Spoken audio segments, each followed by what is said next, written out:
need your mind, your body, your soul. I love it when you make me feel like I'm in control. We ain't gotta tell no one.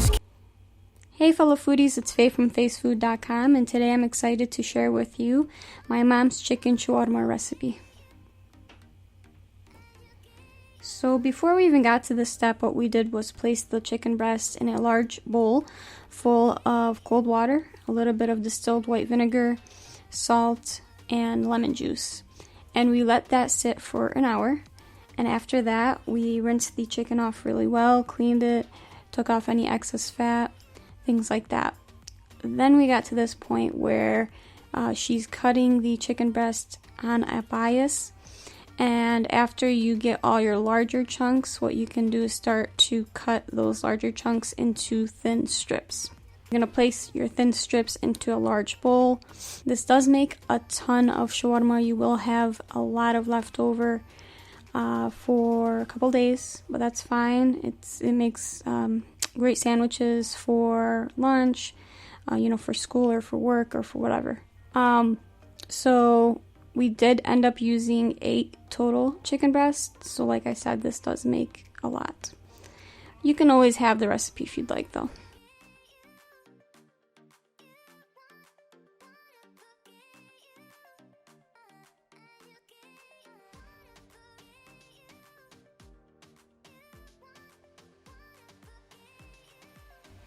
Alright, so once you have all your thin strips cut up, what you want to do is move them to a colander and rinse them under cold running water for about 2 minutes. This just, further cleans the chicken.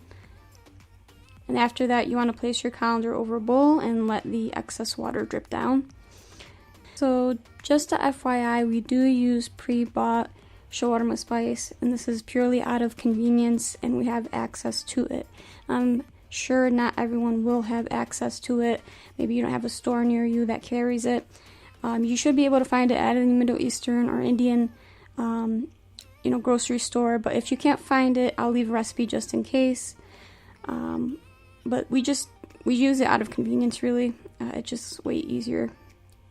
So we're gonna go ahead and place our shawarma spice in there, some olive oil, a little bit of vinegar, some salt, and some freshly ground black pepper.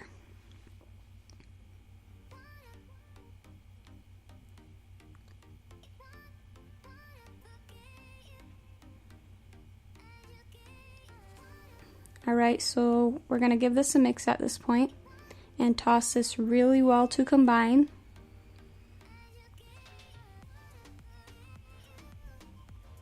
You want to obviously be careful not to kind of push down the chicken so it becomes stringy or anything like that. Just kind of toss it to combine. Now, ideally, you want to keep this in the refrigerator overnight. That's when the flavor is going to be the best. Even 2 days would work. But if you can do it for at least 2-3 hours, that will be perfectly fine as well.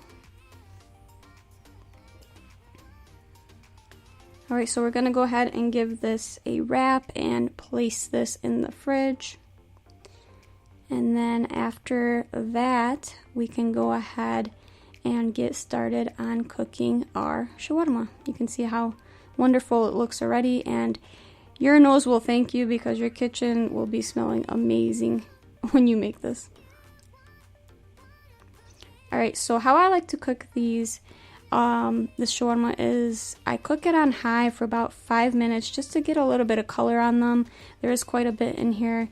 Obviously, I forgot to say that our pot, we drizzled a little bit of olive oil in there on the bottom just so it doesn't stick. But anyways, we cook it on high for about 5 minutes. Then I turn it down actually to a medium low, and I cook it on that heat setting for the rest of the way. It doesn't take too long. You want to make sure to watch it. I do cover it once I get to that point where I want to turn it down to medium low, and I let it kind of steam cook, and that just makes for juicier shawarma. You can see that our juices are retained. It's basically kind of almost being braised in its juices, and I just find that this is the way that you get moist, juicy chicken. You can get the flavorful sauce with your sandwich as well. It works for us, so this is how we do it. You can see how amazing that looks, bubbling away. So we're going to be making a sandwich, but you can of course serve shawarma with just some rice, some white rice will work. But we're going to be making the chicken shawarma sandwich, which is infamous here.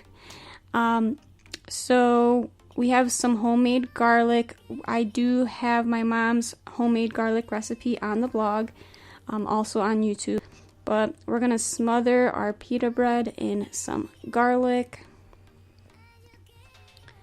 And of course, if you're not a fan of garlic that much, then obviously you can put only a little bit. It's fine. We'll put our shawarma slice, and this is actually going to be my brother's sandwich because, believe it or not, I'm kind of boring with mine. I just put some lettuce and some onions, but that's not the traditional way, quote unquote. So we're gonna go ahead and show my brother's sandwich instead. I mean, who doesn't love chicken shawarma? I can't understand who would not like it. Some fresh tomatoes on there. It's just a wonderful snack. It's wonderful even as a dinner with some rice and some fries. It just works, you know? Some pickles. This is really the traditional way that people do it. I don't know if the onions are traditional, but I know the rest is. Alright, so we're gonna go ahead and give this a wrap. And you want to just grill it. Make sure you put some aluminum foil and, you know, spray it well with some cooking spray so it doesn't stick. We've learned from experience. And this is actually something we like to do. We like to kind of smother the outside with some garlic as well. Pita bread inherently doesn't have much flavor, so we put a little bit of garlic, well, a lot of garlic, and some salt on the outside. And that's basically our chicken shawarma sandwich. Obviously, you don't have to do the last step if you don't want. But anyways, this is our chicken shawarma sandwich. So delicious, so easy to make. Make it homemade. It's way better than those unauthentic restaurants or store-bought. This is the way to go. Give it a try. The full recipe will be on facefood.com. Comment below if you have any comments or questions. Subscribe to this channel for more great videos on the way. And until next time, guys, I hope you guys have a wonderful day. By the way, Ramadan Kareem to all my Muslims out there, and happy Mother's Day to all you amazing mothers. We love you. I've been reading you to figure what you're down for. I wanna figure out to make it come around. No, we should quit the game and settle things right here, right now. I've been thinking about it. I've been thinking about all the things you do. I wanna take you from